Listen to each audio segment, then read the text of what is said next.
Yes, Little Red House here on GrokTALK. Welcome back. The room has cleared. Andrew is en route, we believe, and hopefully he'll be here shortly. In the meantime, what do you think? That was a good segment. Actually, I think all three of our segments thus far have been really, really good. You know,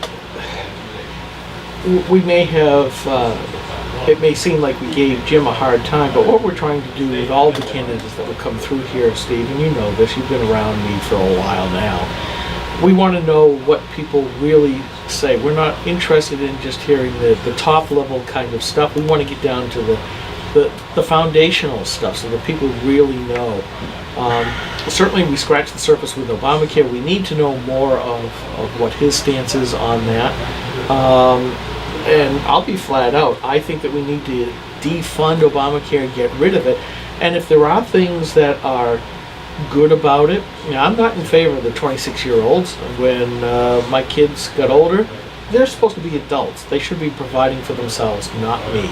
I don't particularly like that idea, but if somebody wants the ability to do that for themselves, why not negotiate with your insurance company and say, hey, I'll pay that extra money and do that. Or if you want to go for I want the ability to buy an insurance policy that's needed for me, because frankly, neither my wife or I are going to have any more kids anytime soon if it's just up to the two of us. I don't drink. I don't need addiction coverage. You probably don't need abortion. No, too late for that stuff. Well, I mean you personally, because they do make men pay for policies that include that. Well, they do. And first off, we're pro-life, and frankly, both of us are of the age now where it's not going to happen.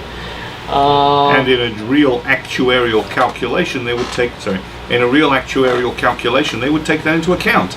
Correct. And price your policy accordingly. Right, but I should be able to have the freedom, if I want, to buy the coverage types that I want. And you know something, if I miss something, bad on me. I should read through all of that fine print, and if I've got questions, I need to ask them.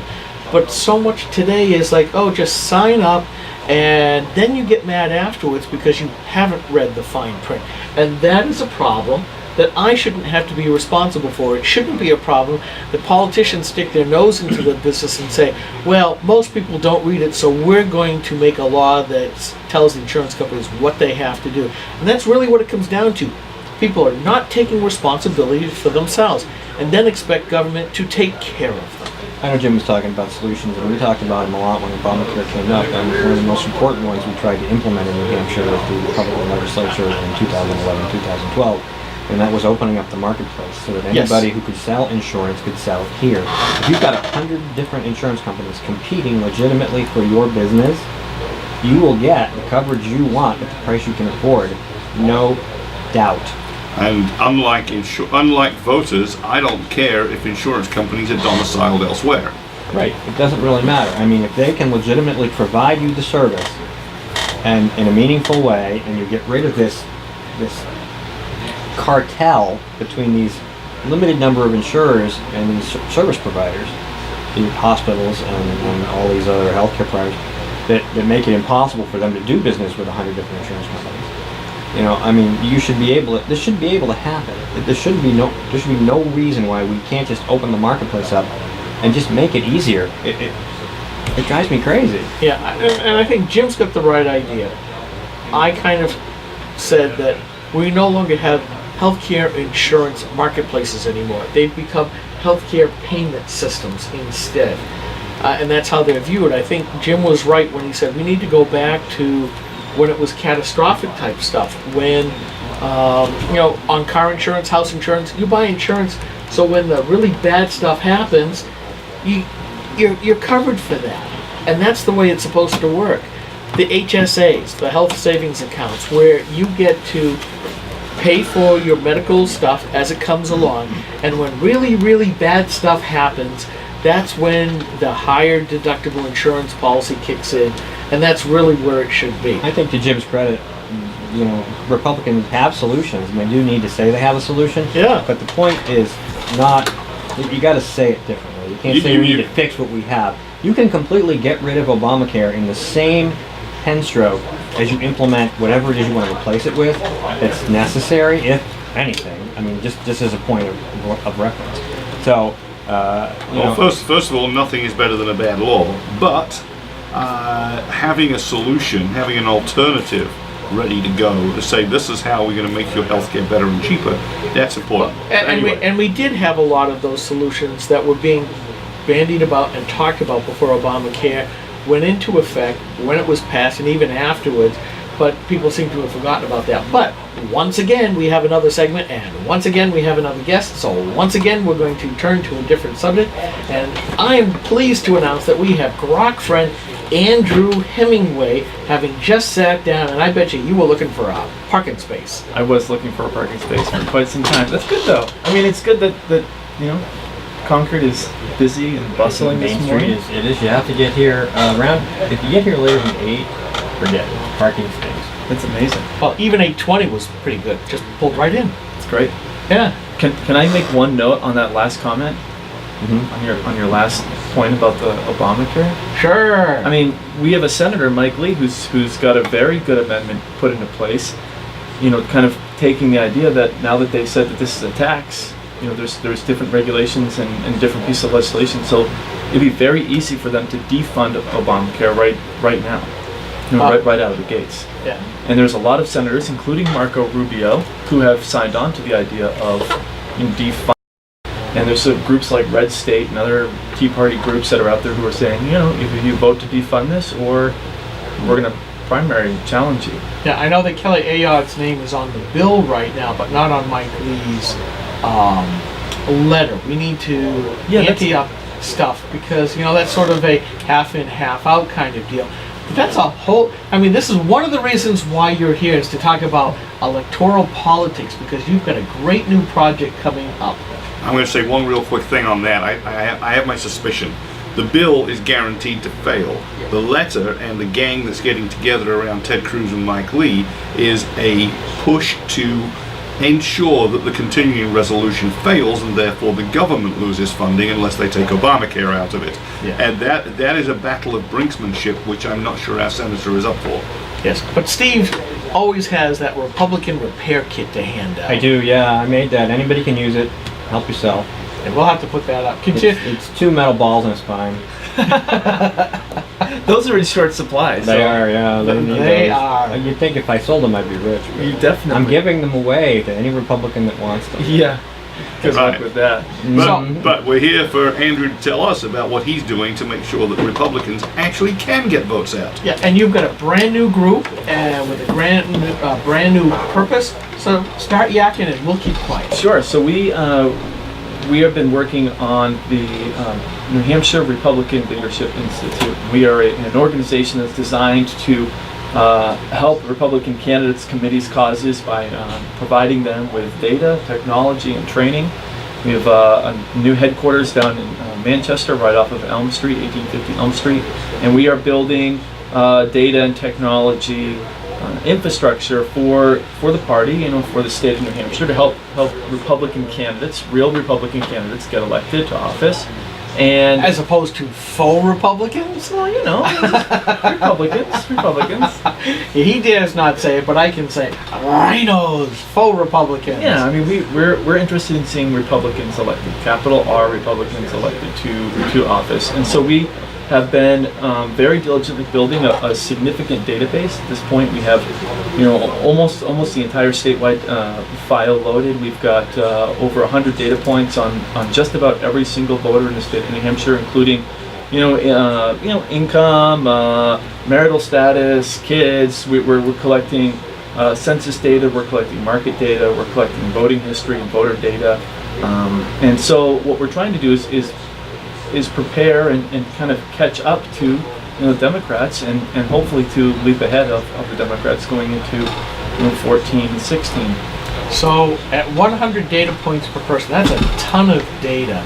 But you're already at almost 25% of what Obama used, at least back in 2008. I'm quite sure that they at least doubled or tripled that Right. In this last election. Oh, but yeah. you've done this in how many months? Well, we've done it in a few months. I mean, the benefit that And that's the point. You've done it in months. Right. I mean, and for a fraction of the cost of what he did it, because it's always harder when you're the first one out there doing it. There are several companies out there who are in this space right now who are working specifically on the Republican side that we've been able to partner with and leverage, their existing resources. So there's a lot of things that we're kind of all piecing together, putting together. Hopefully, what we want to do is be able to provide the state reps. Someone say, I want to run for office, for the first time ever, actually provide for them some actual value. Provide them with a platform with some data in it, technology, door-to-door canvassing, mobile application that we've created. Create tools, put tools directly in the hands of candidates, so that they have a plan, they have an idea of exactly what they're supposed to be doing. Right now, we someone says, I want to run.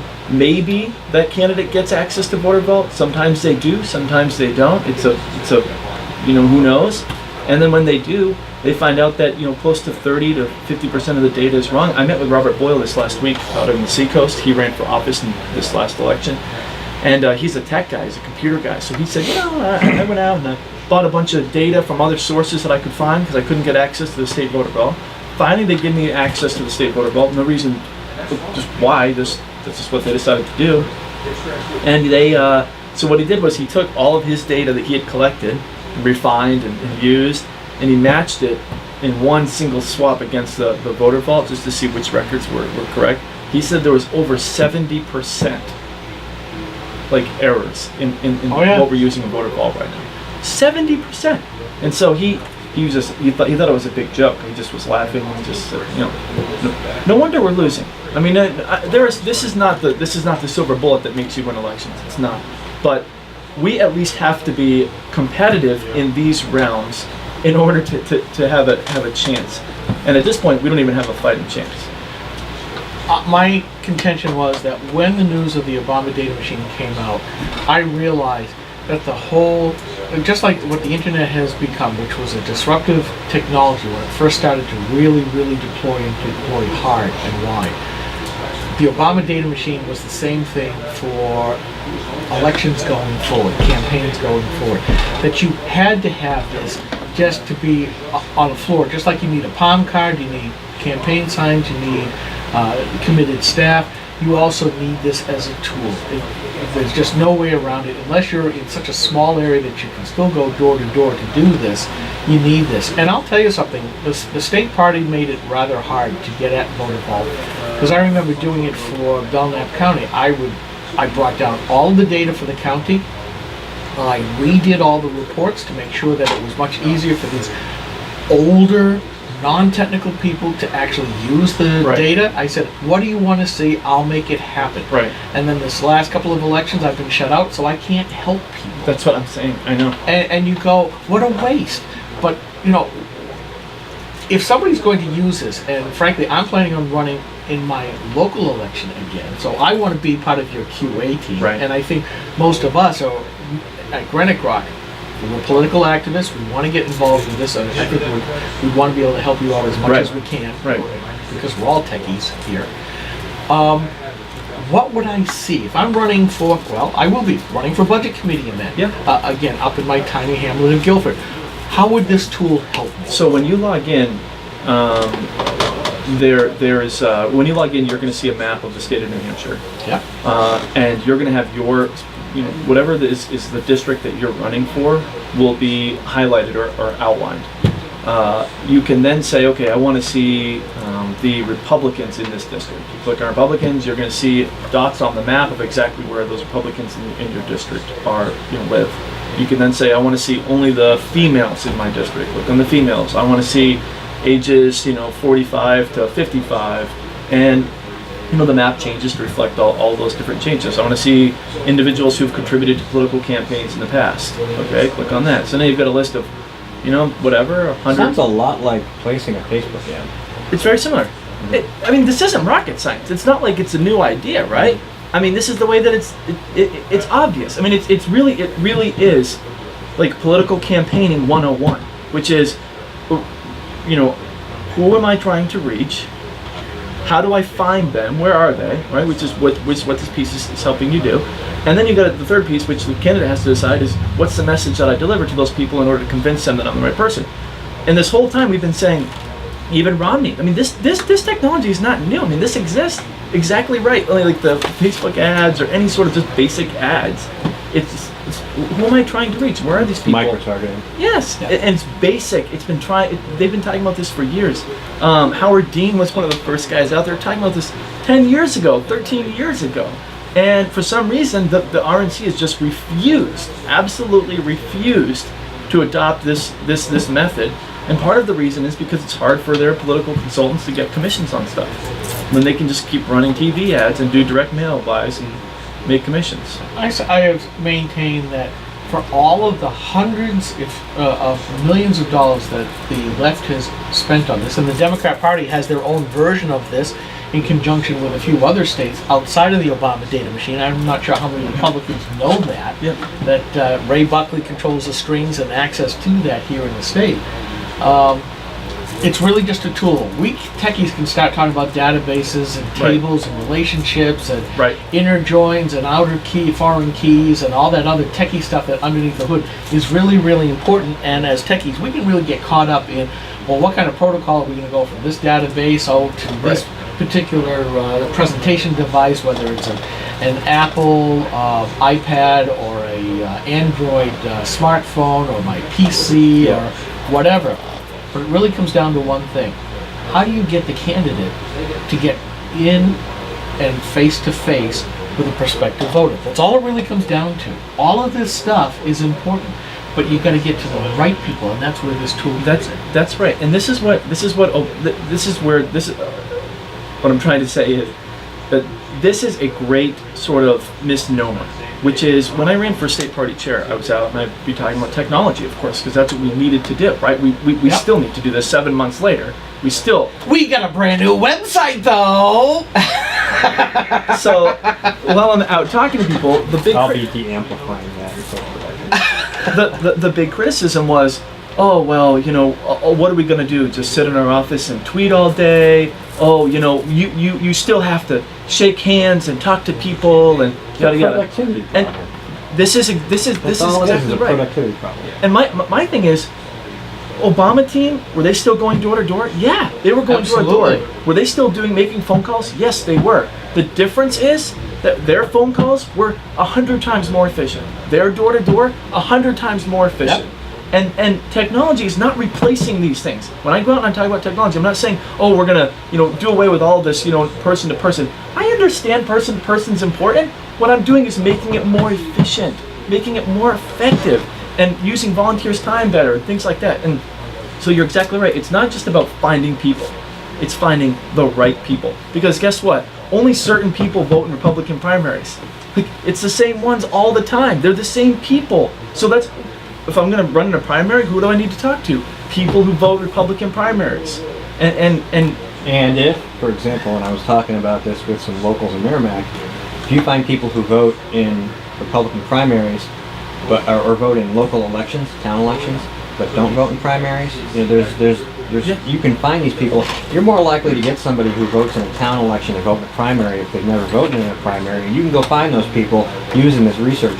I mean, those are the people, like, if you need an extra 100 votes in your primary or in your town election, those two lists of people are people who will probably go vote in a town election if they vote in a primary and don't vote in a town election, or vote in a primary if they vote in a town election and don't vote in a primary. You can use that data and target those people and say, hey, I noticed you voted in the town election but you didn't vote in primary, blah, blah, blah, whatever. 99% of the candidates don't even get to the point of what you just described, which is, I need 100 more votes. Yeah. Most people do not even have a concept of how do I even know how many votes I need? What do I do? So, I mean, you bring up a great point, which Merrimack has 24,000 people, 25,000 people, and about 18,000 of them are registered to vote. About 1,600 of them show up for town elections. Yeah. You want to pass something, you want to get elected to a town office, you find 50, 70, 100 people to show up and vote for you, you're going to win. That's right. Yeah. Now, in my town, they're thinking of bringing back, once again, doing a new police station. So we've got 74 with, once again, here we go. They'll actually bring back the same plan that they had in 2009. Now, they haven't gotten the 60% needed to bond. So we've got 7,400 people, 5,600 people who are registered to vote, 7,400 total in the town. I know what the splits are, Republican, Democrat versus Independent. I know how many votes I've got to get to be able to stop that and put me on to the Budget Committee.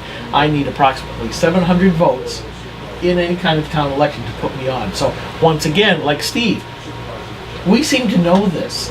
This is where you're not just doing the technology, you're doing the training. You get prospective candidates to say, you got to run your numbers. Because candidates, you got to have a message, you have to have a compelling message. And the Democrats are doing this. Oh, of course. At Absolutely. every level of government. School board. Yeah. They know about it. Of course. Candidates are armed. Of course, they are literally 10 years ahead of us. Of course, not armed in the sense that we would be, but, No, not as armed as we are. No. but armed with votes, which are in some cases more dangerous because Much they're more. destroying our society. Yes, as we like to say, Andrew, we are the safest podcast here in the state. I have no doubt. Most heavily armed. I've come to the bunker. No. Oh, you haven't seen the half of it. But anyways, this is the good stuff, though, that you need to be able to arm good conservative candidates. So the question comes up, and I'm looking at my clock here on my PC knowing that we're You got to the end. 6.5 minutes. All right. If somebody wants to help you, Yeah. maybe, there are tech heads in the Republican Party, tech heads in the Tea Party conservative movement. Yeah. Are there still slots and availability to help? Of course. There's definitely slots and availability. How to get a hold of it? Our website is NewHampshireGOPleaders.com. Oh, I like that. I would prefer an email if you're out there listening and want to help. We are my personal email is firstinthenation@gmail.com. My cell phone is 203-4063. We're at the office every day. There's 3 of us who are working full time on this project. We're in the office just about every single day working. And honestly, the greatest need that we have right now is obviously financial. And we are running this on a very shoestring budget, and we're trying to raise the money that we can do to build this. And it's unique because we're not going to national organizations, we're not asking RNC, we're not talking to some of these larger groups, because we don't want their involvement in the sense of now we've got strings attached, or now we've got to give up some data and some control and all this stuff. We're trying to do this as a real grassroots effort so that we can ultimately benefit and push this back to the grassroots, because we think that's where real effective change is going to come from, especially in our party. So, we're just raising it $25 at a time, basically, at this point. And Sorry, but mascot. Sorry. any help financially would be great. And then we'll be rolling out more tools. Right, so 2 other things. You also offer training at your center at 1850 Elm Street Correct. for volunteers. Is that ongoing? And can people ask that for any time, or have you got a rotation of classes? Yes, so we're actually putting together the curriculum at this point. And one of the things that we're really focusing on specifically is not just general activist training. What we're really interested in, especially right out of the gate, is focusing on county chairman.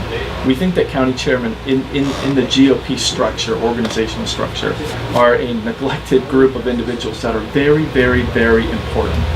We think that these individuals, if trained properly, can turn their county into a political organization that's effective. I know. Go ahead. No, he's absolutely right. They're middle managers in the structure. I understand. But they need training, and that's a group that we're really trying to focus on. Yeah, they need something. I'm being very Turnover quiet. might be the right word. Turnover. Turnover. Well, if we empower the activists in the counties with this technique, then the activists can replace the chairman. All right. Let me put it to you this way. Yes. I want to run for elected office. Yes. I know about this. Yes. What do I need to do? Wait. Oh. All right. What if I want to help you test this puppy? Yeah. Then you can get in touch with me via email. Again, firstinthennation@gmail.com, or my website, NewHampshireGOPleaders.com. You can go there and sign up, register, and then when we're ready to start rolling this out to having testing and things like that, then we'll be ready to do that and taking people off of that list that we have. And what would people need to be able to help you? Nothing. I mean, what do they need for a device? Oh, I mean, if they just have web access, Okay. they can. We have a mobile canvassing app, so like if they have a phone with a smartphone, iPhone, Android, etc. If they have a computer, we can test the our phone calling system. You can test out the data system, different things like that. So it's gonna be pretty cool. Now, one of the things that I've always been distraught about is that New Hampshire is, here comes that word again, dependent. Very much a sense of dependency on the RNC Right. or the presidential campaigns that come through here. It's almost like we do nothing. It's almost like that young black lady in Katrina standing up in the picture of her standing up in water with her hands outstretched saying, "Please save me." I mean, a very dysfunctional state of being. My question is, will your database do more than just for the 2014-2016 election cycle? Are you going to be persistent? Because Yes, what we've seen so far is presidential Republican politics say the presidentials come in, they build from scratch this machine, not a data machine, but a machine, a database system, and then at the end they get rid of it. Yes, this is an enormous problem, and I think it's absolutely ludicrous, the idea that even since 2008, we have presidential candidates who will run, who spend hundreds of millions of dollars, who build these enormous forces of people and these big teams, and they leave nothing in their way. It's just complete devastation. I mean, there's all the data is just like gone. Top consultants take it and end up taking it to their next campaign or selling it or doing something. There's nothing left. I think there needs to be a structural change, which is exactly what we saw from Obama, which I think is even more I guess interesting about what I think Obama has done is everywhere he has gone, he has left an existing infrastructure. Yes. Everywhere. There's still OFA people on the ground here. And he's done that every single place that he's ever run. He's always left an organization that is self-sufficient, that is moving forward. And I think that for our candidates running statewide, Senate, Governor, these guys have to start to recognize to themselves that it is much bigger than just them running for office. They need to be able to say, as a statewide candidate, I'm going to take on my shoulders and I'm going to help to build a statewide infrastructure that not only exists to get me elected, but also exists beyond me getting elected. And that is not a diversion of focus. That's not a diversion of goals.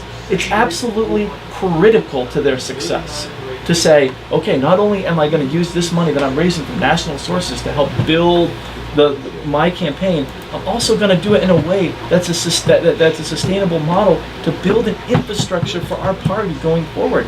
And the idea that doesn't exist, that we can't get candidates who think like that is it's sad. And hopefully someone will come up soon and we'll do that. Okay, one quick question. Answer yes or no if you feel that you want to answer it at all. Has the NHGOP decided to horn in on this? No. All right, that's it. We're done. Do they have I'm welcome to work with them though at any time. Okay. Do they have any parallel Sorry, effort? Do they have any parallel effort that you know of? I do not know of anything else. All right, we're going. I'm turning off everybody's mic with mine. Yeah, I'm the emperor. All right, thank you very much for spending another weekend with us here at GrokTALK. We'll see you next week.